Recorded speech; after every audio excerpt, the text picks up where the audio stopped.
شاہینہ، میں نے شفقت کے لہجے میں کہا، کیا ہو گیا ہے تمہیں؟ اتنا زیادہ پریشان ہونے کی تو کوئی ضرورت نہیں تھی۔ اس نے میری طرف دیکھا، اس کی آنکھوں سے پتہ لگتا تھا کہ وہ سوئی بھی نہیں اور بہت ہی بری حالت میں ہے۔ اس کے آنسو بہنے لگے۔ دیکھو شاہینہ، میں نے ذرا آگے ہو کر کہا، تمہارے والد صاحب میرے پاس آئے تھے، وہ تمہاری بابت بہت پریشان تھے۔ وہ کہتے تھے کہ تم پر کوئی حرف یا تہمت نہ آئے، وہ معزز آدمی ہیں۔ میں نے ان کے ساتھ وعدہ کیا ہے کہ آپ کی بیٹی پر پردہ ڈالنا اور اس کی نیک نامی کی حفاظت کرنا میرا فرض ہے، اور میں یہ فرض ادا کروں گا۔ آپ کو معلوم نہیں، شاہینہ مری مری سی آواز میں بولی، میرے خاوند بدبخت نے اور اس خاوند کے چچا نے میرے ابا جان کی بے عزتی کر کے گھر سے نکال دیا ہے۔ میں اب زندہ نہیں رہنا چاہتی۔ اگر آپ مجھ کو یہاں نہ بلاتے تو آج رات میں ریلوے لائن پر جا کر ریل گاڑی کے نیچے آ جاتی۔ اگر آپ مجھ کو خودکشی کی مہلت دے دیں تو میں آپ کو دعائیں دیتی ہوئی جان دے دوں گی۔ خودکشی کیوں؟ میں نے کہا، کیوں ہاتھ پیر چھوڑ بیٹھی ہو؟ میرے ساتھ صاف صاف بات کرو۔ میں نے تم کو پہلے کہا ہے کہ مجھ کو اپنے دل میں بڑے بھائی کا درجہ دو۔ اب بتاؤ کیوں تم اپنی جان لینا چاہتی ہو؟ اس لیے کہ میں نے اب تو مرنا ہی ہے، اس نے کہا۔ اگر میں خودکشی نہیں کروں گی تو آپ مجھ کو پھانسی کی سزا دلوا دیں گے، لیکن میں جلد مرنا چاہتی ہوں۔ میں تم کو سزا کیوں دلواؤں گا؟ میں نے پوچھا۔ اس لیے کہ اس مردود سسر کو میں نے قتل کیا ہے، شاہینہ نے کہا، اور یک لخت بیدار ہو گئی۔ میز پر زور سے ہاتھ مار کر بولی، مجھ کو گرفتار کر لیں۔ اس بدبخت اور بدنیت آدمی کو میں نے قتل کیا ہے۔ مجھ میں اتنی طاقت اور ہمت نہیں کہ اپنے اس جرم کو اپنے سینے میں دبا کر رکھتی۔ مجھ کو یہ شک تو پہلے ہی تھا، لیکن یہ شک اتنا مضبوط نہیں تھا۔ میں نے یہ سوچا تھا کہ ایسا ہو سکتا ہے، مگر اب شاہینہ نے تو خود ہی بتا دیا کہ اپنے سسر کی قاتل وہ خود ہے، تو مجھ کو بجلی کے کرنٹ کی طرح دھچکا لگا، اور میں کچھ دیر شاہینہ کے منہ کو دیکھتا رہا۔ ہو سکتا ہے یہ کہانی سننے والے کچھ حضرات یہ کہیں کہ اس لڑکی نے اچانک اعتراف جرم کیوں کر لیا، جبکہ اس کے خلاف کوئی شہادت نہیں تھی، نہ اس کو شامل تفتیش کیا گیا تھا۔ اس کا جواب میں یہ دیتا ہوں کہ اس وقت شاہینہ کی ذہنی حالت نارمل نہیں لگتی تھی، بلکہ بری طرح اب نارمل تھی۔ ایسی ذہنی کیفیت سے اس کا اپنے ضمیر سے بوجھ اتار کر پھینک دینا میرے واسطے حیرانی کی بات نہیں تھی۔ پھر بھی میرے اوپر سکتے والی حالت طاری ہو گئی۔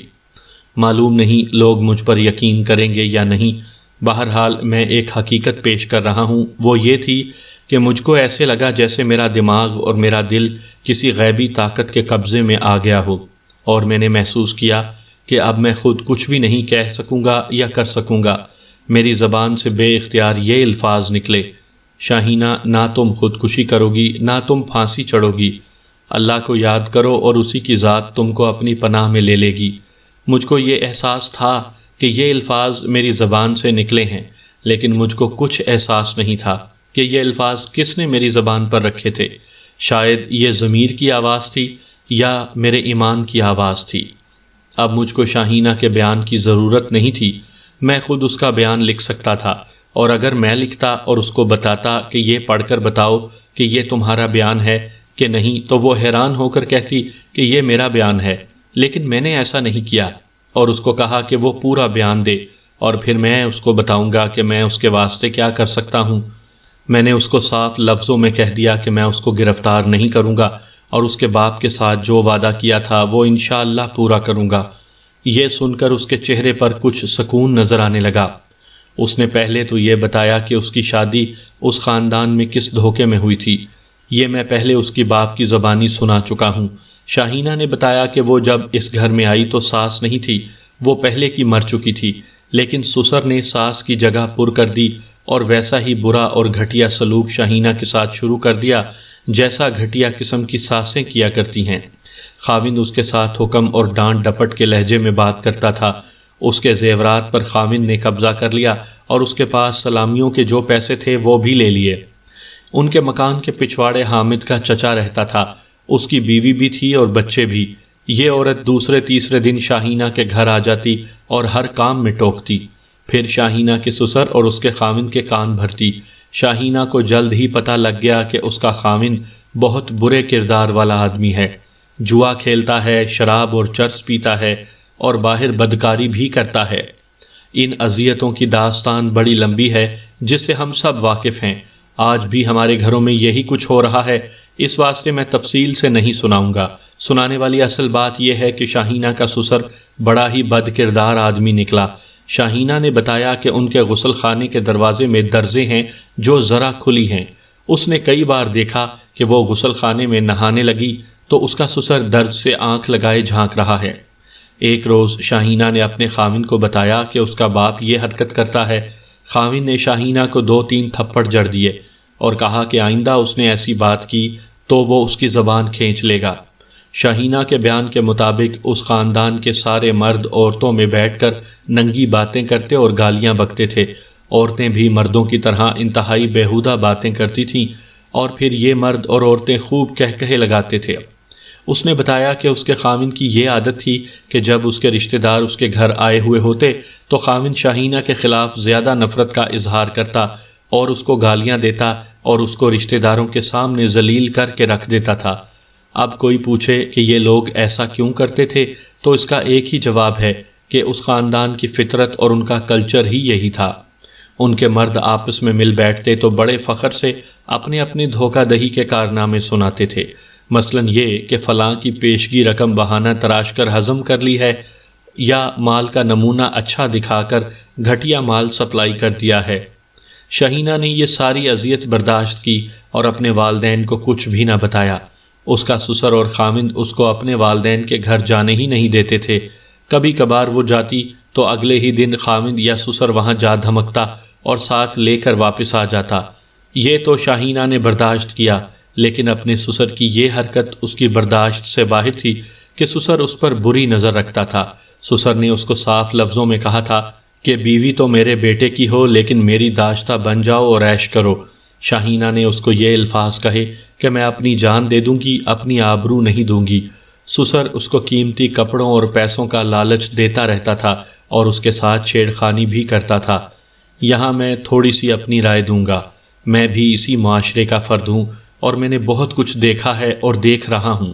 بعض سسر اپنی بہوؤں کے ساتھ پیار کرتے ہیں لیکن ان کا انداز ایسا ہوتا ہے جیسے یہ بہو نہیں بلکہ اپنی بیٹی ہو۔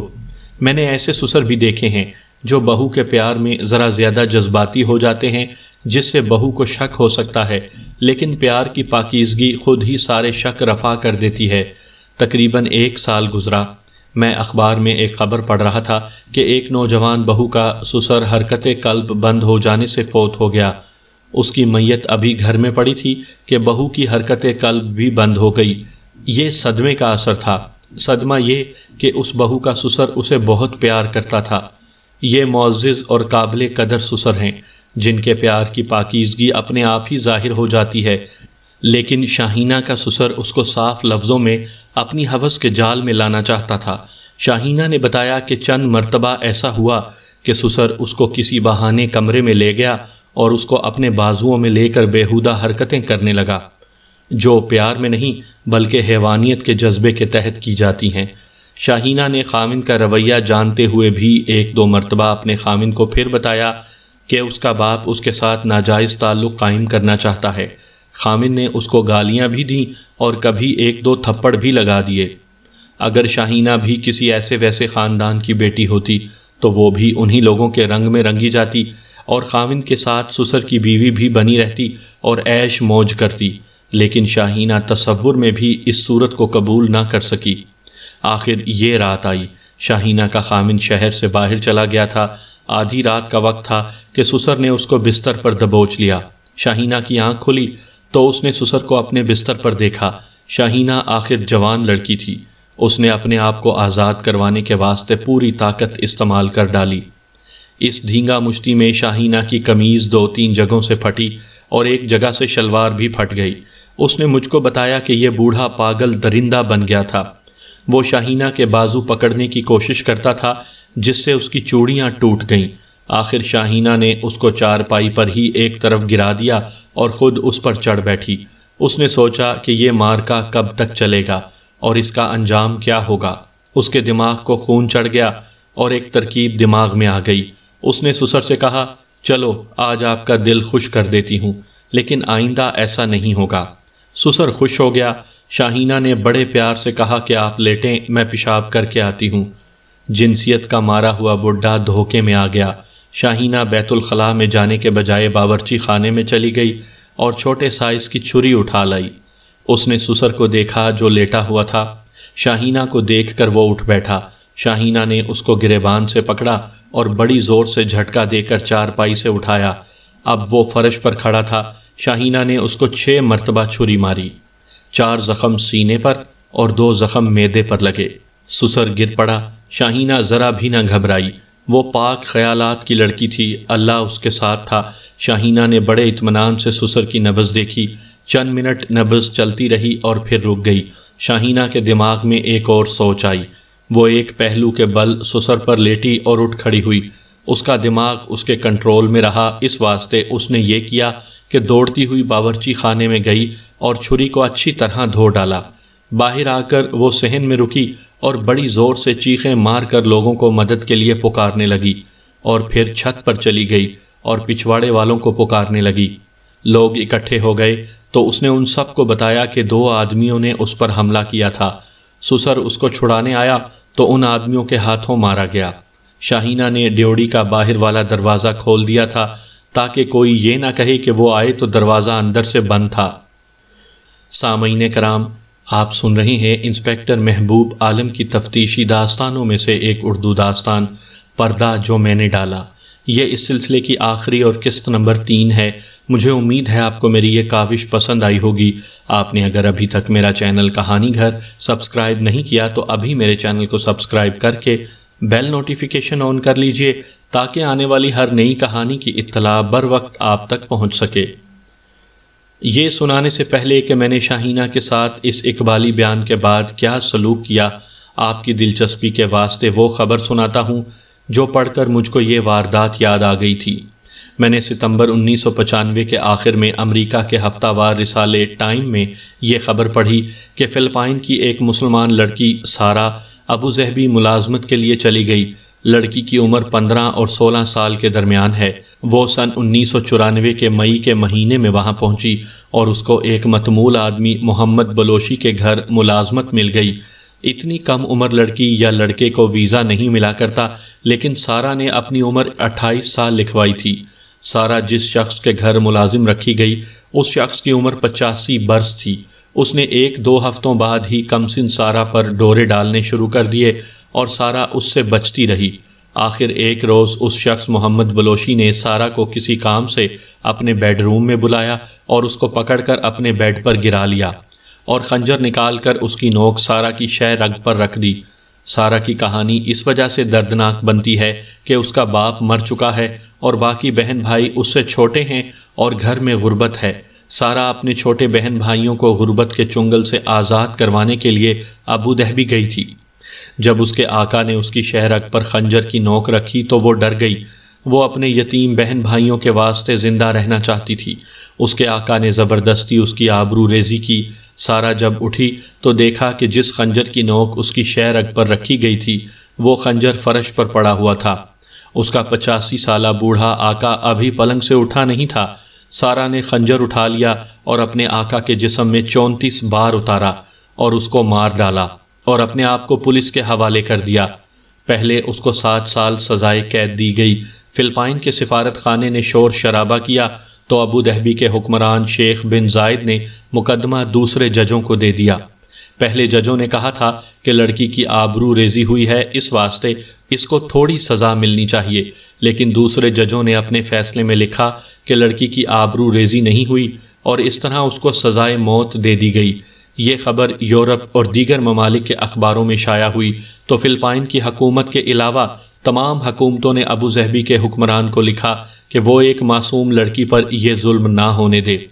حقوق انسانی کی تنظیمیں بھی چلا اٹھیں۔ CNN پر بھی یہ پروگرام دکھایا گیا۔ آخر سارہ کی سزائے موت تو ختم کر دی گئی، لیکن اس کو اتنا زیادہ جرمانہ کیا گیا جو وہ کبھی بھی نہیں دے سکے گی، لیکن فلپائن کی حکومت اس کی پوری مدد کر رہی ہے۔ یہ تو خیر ایک الگ داستان ہے۔ میں ایک بات اور کہنا چاہوں گا، وہ یہ کہ امریکہ اور یورپ کے پرچوں نے اس واقعے کو اتنا اچھالا ہے کہ اسلام کو بدنام کرنے کی پوری کوشش کی ہے۔ اس میں کوئی شک نہیں کہ ایشیا کے ملکوں کی لڑکیاں مشرق وسطیٰ میں ملازمت کے واسطے جاتی ہیں اور ان کو وہاں شیخوں اور امیروں کے گھروں میں ملازمت مل جاتی ہے، لیکن ان کے ساتھ سلوک یہی ہوتا ہے جو سارہ کے ساتھ ہوا۔ عیسائی پرچے یہ لکھ رہے ہیں کہ یہ اسلامی قانون ہے جس میں کمزور کو انصاف نہیں ملتا۔ میں معافی چاہتا ہوں کہ کہانی کو روک کر کسی اور طرف نکل گیا ہوں، لیکن میں نے سارہ کا حادثہ بڑی دردمندی اور دلچسپی سے پڑھا تھا۔ سارہ نے مجھ کو شاہینہ کی یاد دلا دی۔ خود ہی دیکھ لیں کہ سارہ اور شاہینہ کا کیس ایک جیسا ہے یا نہیں۔ آج جس طرح ہر ملک کے حکمران کے دل میں سارہ کی ہمدردی پیدا ہو گئی ہے اور حقوق انسانی کی عالمی تنظیم نے ہمدردی کے عملی اظہار کے واسطے اپنا وفد ابو ظہبی کے حکمران کے پاس بھیجا ہے، بالکل ایسی ہی جذباتی حالت میری اس وقت ہوئی تھی جب شاہینہ نے اپنا اقبالی بیان دیا تھا۔ آج میں جس کو بھی سارہ کی خبر سناتا ہوں وہ تڑپ اٹھتا ہے اور کہتا ہے کہ اس معصوم لڑکی نے اپنی آبرو کا جو انتقام لیا ہے وہ ٹھیک لیا ہے اور یہ اس کا جائز حق تھا۔ شاہینہ، میں نے آدھی صدی پہلے شاہینہ سے کہا تھا، تم نے مجھ کو جو بیان دیا ہے اس کو بھول جاؤ، کسی کے ساتھ اشارتاً بھی بات نہ کرنا کہ تم نے مجھ کو یہ بیان دیا تھا، تم کو کوئی سزا نہیں ملے گی۔ شاہینہ مجھ کو حیرت زدگی کے عالم میں دیکھ رہی تھی اور اس کا منہ کھلتا جا رہا تھا۔ اس کو یقین نہیں آ رہا تھا کہ اس کو میں ایک انسان کا قتل بخش دوں گا۔ بخشنے نہ بخشنے والا تو اللہ ہے، لیکن میرے اختیار میں جو تھا وہ میں نے کیا۔ شاہینہ کو اچھی طرح سمجھا دیا اور اس کو کہا کہ اپنے جذبات پر قابو رکھے، اور پھر اس کے ذہن میں یہ ڈالا کہ اس نے جس طرح اپنی بے عزتی کا انتقام لیا ہے یہ بالکل جائز ہے۔ میں نے اس کو یہ بھی کہا کہ 1 یا زیادہ سے زیادہ 2 مہینوں بعد میں اس کو طلاق دلوا دوں گا۔ میں آج پہلی بار انکشاف کر رہا ہوں کہ میں نے ایک قاتل پر پردہ ڈال دیا تھا۔ انگریزوں کی حکومت کے زمانے میں یہ کام تقریباً ناممکن تھا، لیکن بعض وارداتوں کے کیس عدم پتہ قرار دے دیے جاتے تھے۔ ان کے ساتھ کوئی ایسا ٹھوس جواز لکھنا پڑتا تھا جو اوپر والے افسروں کو قائل کر سکے۔ میں نے اپنی نوکری کو خطرے میں ڈال کر اس کیس کو عدم پتہ قرار دینے کا فیصلہ کر لیا۔ شاہینہ کو میں نے گھر بھیج دیا اور اس وقت کے بعد تفتیش کو لٹکانا اور ویسے ہی گھسیٹنا شروع کر دیا۔ کبھی میں حامد کو تھانے بلا لیتا اور کبھی شاہینہ کو۔ حامد کے ساتھ میری کچھ اور باتیں ہوتی تھیں، لیکن شاہینہ کو میں حوصلہ افزائی کے واسطے بلاتا تھا۔ اس کے چہرے پر رونق واپس آ گئی تھی۔ 4 مہینے گزر گئے تو میں نے ڈی ایس پی کے سامنے کیس رکھ کر کچھ جواز پیش کیے اور درخواست کی کہ اس کیس کو عدم پتہ قرار دینے کی اجازت دی جائے۔ میں نے مقتول اور اس کے خاندان کی اخلاقی حالت ڈی ایس پی کو بتائی تھی اور کہا تھا کہ یہ لوگ دوسروں کی عورتوں کے ساتھ بدماشیاں کرنے والے لوگ ہیں اور کسی نے انتقاماً ان کے ساتھ یہ واردات کر دی ہے۔ یہ میرا ذاتی معاملہ سمجھیں یا یہ پولیس کے محکمے کا مسئلہ کہہ لیں، اس میں آپ کے واسطے کوئی دلچسپی نہیں۔ آخرکار ہوا یہ کہ یہ کیس عدم پتہ قرار دے کر اس کی فائل ایسی ہی دوسری فائلوں کے انبار میں رکھ دی گئی۔ اس کے بعد میں نے ایک روز شاہینہ کو تھانے طلب کیا۔ اس کا خاوند یہی سمجھتا رہا کہ اس کو تفتیش کے سلسلے میں بلایا گیا ہے۔ میں نے شاہینہ کو کہا کہ وہ اپنے والد صاحب کو خط لکھے کہ کسی روز میرے پاس آ جائیں۔ 8-10 دنوں بعد شاہینہ کا باپ آ گیا۔ میں نے اس کو کہا کہ وہ عدالت میں درخواست دے دے کہ وہ اپنی بیٹی کی طلاق چاہتا ہے۔ میں نے اس کو کہا کہ سول جج تک پہنچنا اور اس کو منوانا میرا کام ہے اور وہ کچھ بھی نہ سوچے اور بے دھڑک درخواست دے دے۔ ضلع کی سول کورٹ میں میری اچھی خاصی پہنچ تھی۔ قصہ مختصر یہ کہ 4-5 مہینوں بعد شاہینہ کو طلاق مل گئی اور وہ اپنے گھر چلی گئی۔ اس کے بعد مجھ کو کچھ پتہ نہیں کہ شاہینہ نے دوسری شادی کی تھی یا نہیں۔